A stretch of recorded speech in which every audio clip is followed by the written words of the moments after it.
ফাঁকা বাড়ির সুযোগ নিয়ে দিনে দুপুরে চুরি, ডিএলএড করার জন্য বাড়িতে রাখা নগদ প্রায় 1,30,000 টাকা সহ সোনার অলংকার নিয়ে চম্পট দুষ্কৃতীদের বলে অভিযোগ। দিনে দুপুরে চুরির মতো ঘটনায় মালদা মানিকচকের এনায়েতপুর অঞ্চলের মীরাগ্রাম এলাকায় চাঞ্চল্য। এই মর্মে মানিকচক থানায় লিখিত অভিযোগ দায়ের করা হয়েছে বলে দাবি গৃহিণীর। ফেলে দিয়েছিল সবকিছু। আমি মালদা মেডিকেল কলেজ হাসপাতালে ডিউটি করি। আমি সকালে মর্নিং ডিউটি ছিল আমার। আমি 7:10 বাড়ি থেকে বেরিয়ে গেছি ডিউটিতে। তারপরে আমার ছেলে এবার এইচএস এর পরীক্ষা দেওয়ার পরে আমি কোচিংয়ে ভর্তি করেছি জেনপাসে। আমার ছেলের 9:30 থেকে ক্লাস। আমার ছেলে 8টার সময় বের হলো, 8টার সময় ও কোচিংয়ে গেল মালদা।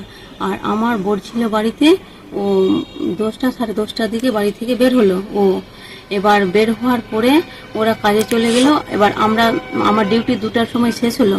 তো আমি তখন ওখান থেকে মালদা থেকে হাসপাতাল থেকে বাড়ি ফিরলাম। আমি যখন বাড়ি এসে দেখি তো আমি 3:30টায় বাড়ি ফিরলাম। 3:30টায় আমি বাড়ি ফিরে দেখি কি আমার মেন গেটে তালা দেওয়া আছে ওইভাবে। আমি যেই তালা খুলেছি, তালা খুলে ভিতরে এসে দেখছি কি আমার এই ডাইনিং এর ঘরের গেটটার তালাটা, আমার রড ছিল এখানে একটা কুলারের, আমার বোর মেকানিক্যালের কাজ করে ওই রডটা দিয়ে তালাটা ভেঙেছে। তালাটা ভাঙার পরে তালাকেও ফেলে দিয়েছে, ওখানে রোডটাকেও ফেলে দিয়েছে। তার মধ্যে আমি আর চিৎকার করলাম না, সঙ্গে সঙ্গে আমি ঘরে ঢুকলাম সাহস করে একাই। ঘরে ঢুকে দেখছি কি সব কিছুই আমার খোলামেলা সব ফেলা আছে ঘরে। একটা আমার ছেলেকে আমি আজকেই যেতাম ওখানে বীরভূমে, কথাবার্তা ওখানে করাইছিল কলেজে, ডিএড কলেজে ভর্তি করার জন্য। তো আমি টাকা পয়সা বাড়িতেই সব জোগাড় করে রেখেছিলাম। তো এবার আমি লোকার খুলে দেখছি তো আমার 90,000 টাকা এক জায়গায় রেখেছিলাম, ওই টাকাটা নেই লোকারে। লোকার তো খোলা আছে এরকম সব, তো লোকারে ওই টাকাটা নেই। তারপরে লোকারের ভিতরের দিকে আমার একটা সোনার 1 ভরির একটা চেন ছিল, ওটাও নেই। তারপরে আমি ঘরে ঢুকেছি তো ওখানে আমার মানি ব্যাগে যেই টাকাটা ছিল 30,000-এর মতন, ওটা টাকা নেই। আর তোষকের নিচেও আবার খুচরো টাকা কিছুটা ছিল, ওটা নেই। আবার আমার ছেলের প্লাস্টিকের কুচোতে মোটামুটি ওই 20 টাকার কয়েনগুলো ভরা ছিল, ওই ভর্তি, ওইগুলোও নেই। রাত্রে ওটা দেখলাম, ওটাও নেই।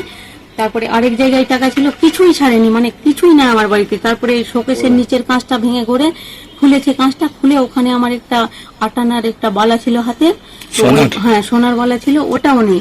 এই এতটুকুই আমরা রাত থেকে দেখলাম। দেখে তারপরে আমরা সব মিলিয়ে কত টাকা হতে পারে?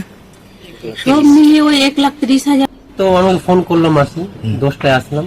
এসে দেখি তো মেন গেটে তালা দেওয়া আছে, ডাইনিং এর তালাটা ভেঙেছিল। ভেঙে ভিতরে গিয়ে 3টায় ঘরে ঢুকেছে। কিভাবে কেউ ঢুকলো? প্রাচীর ছিল পিছনের দিকে, প্রাচীর টপকে ঢুকেছে। হয়তো আগে থেকে ওদের প্ল্যানিং আছে, ওরা জানে যে কোথায় প্রাচীর আছে, কোন ঘরে কোথায় চাবি আছে। ডাইনিং এর তালা ভেঙে 3টা ঘরে ঢুকে ওর সোনার চেন ছিল, কিছু কোলা ছিল, ওসব তো বের করেছে ড্রয়ার থেকে ভেঙে। আর 1,30,000 টাকা ছিল, ওটাও বের করেছে। বের করে আবার প্রাচীর দিয়ে টপকে গেছে, ওইদিকে কিছু ইটও পড়েছিল, আমরা দেখলাম। থানায় জানিয়েছেন? থানায় আমরা অভিযোগ করেছি। আমরা চাই যে প্রশাসন এর বিরুদ্ধে কিছু ব্যবস্থা নিক এবং